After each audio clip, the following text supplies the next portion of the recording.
Hello दोस्तों। तो आज मैं अस्थमा के बारे में जानकारी दूंगा। आइए देखते हैं अस्थमा क्या होता है। अस्थमा में सांस लेने में परेशानी होती है और सांस में घुटन महसूस होती है क्योंकि रेस्पिरेटरी ट्रैक नैरो हो जाती है। इसमें बार बार तेज खांसी होती है जिससे लंग्स में जम कफ निकल जाए।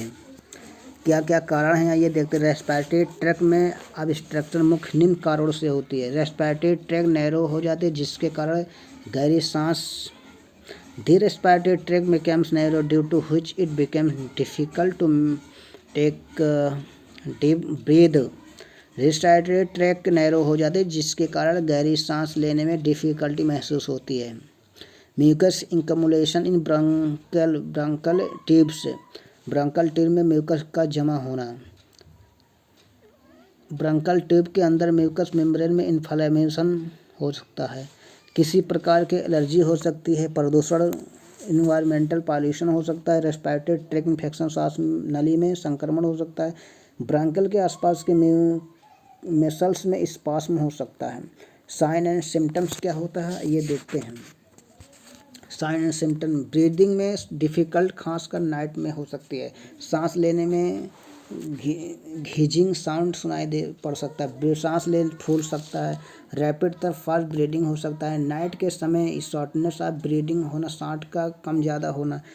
खांसी आ सकती है। चेस्ट पेन तथा टाइटनेस हो सकती है। थ्रोट इरिटेशन हो सकता है।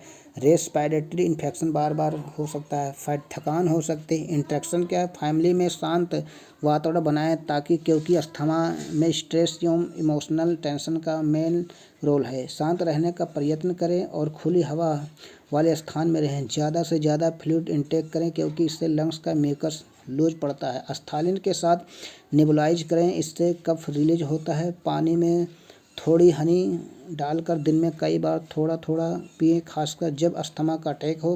रिलैक्सेशन अस्थमा के पेशेंट को रिलैक्स रहना चाहिए।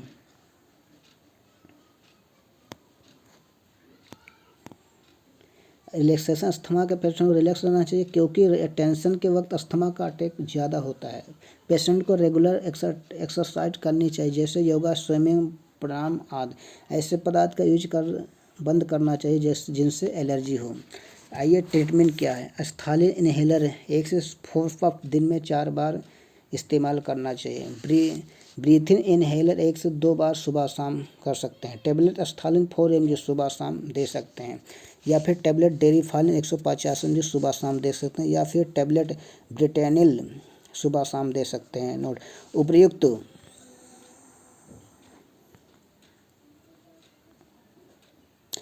In the above mentioned tablet, Asthalin 4 mg and tablet can be used as syrup in place of Darifalin, which should be given in the morning and evening, and after getting relief, it can be given on sauce. उपयुक्त tablet में tablet अस्थालिन 4 mg and tablet डेरिफालिन की जगह syrup दी जा सकती है, जिन्हें सुबह दोपहर शाम दी जानी चाहिए तथा रिलीफ हो जाने पर सॉस दिया जाना चाहिए। लेकिन उपयुक्त उपचार से आराम न हो तो अस्थालिन अथवा ड्यूलिन के साथ नेबुलाइजेशन किया जाना चाहिए तथा इंजेक्शन डेरिफालिन 2 ml मांसपेशी में अथवा सिरामार्क से लगाया जा सकता है। लेकिन अगर इनसे भी आराम रिलीफ न मिले तो इंजेक्शन इम्यूनोफाइलिन 10 ml को डेक्स्ट्रो 25% 100 ml में मिलाकर सिरामार्क से सिलो देना चाहिए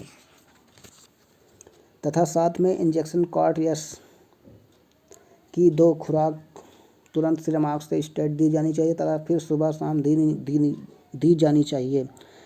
टेबलेट हाइसन 10 mg सुबह शाम ओरल दी जानी चाहिए। If all the above mentioned measures do not provide relief then preventive treatment of should be started. अगर उपयुक्त सभी उपायों से भी रिलीफ नहीं मिलता है तो प्रिवेंटिव ट्रीटमेंट शुरू करना चाहिए। टेबलेट मोन्टेक्स 10 mg रोजाना 1 गोली 30 दिन तक तथा टेबलेट डिकार्ट 6 रोजाना 1 गोली 10 दिनों तक दी जानी चाहिए।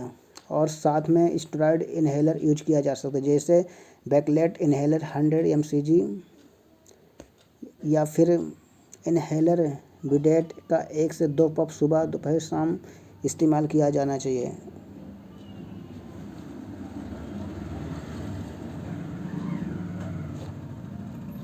एस्पिरिन अस्थमा के पेशेंट को कभी भी नहीं देनी चाहिए क्योंकि अक्सर एक्सपीरियंस से अस्थमेटिक पेशेंट को एलर्जी ज़्यादा होती है।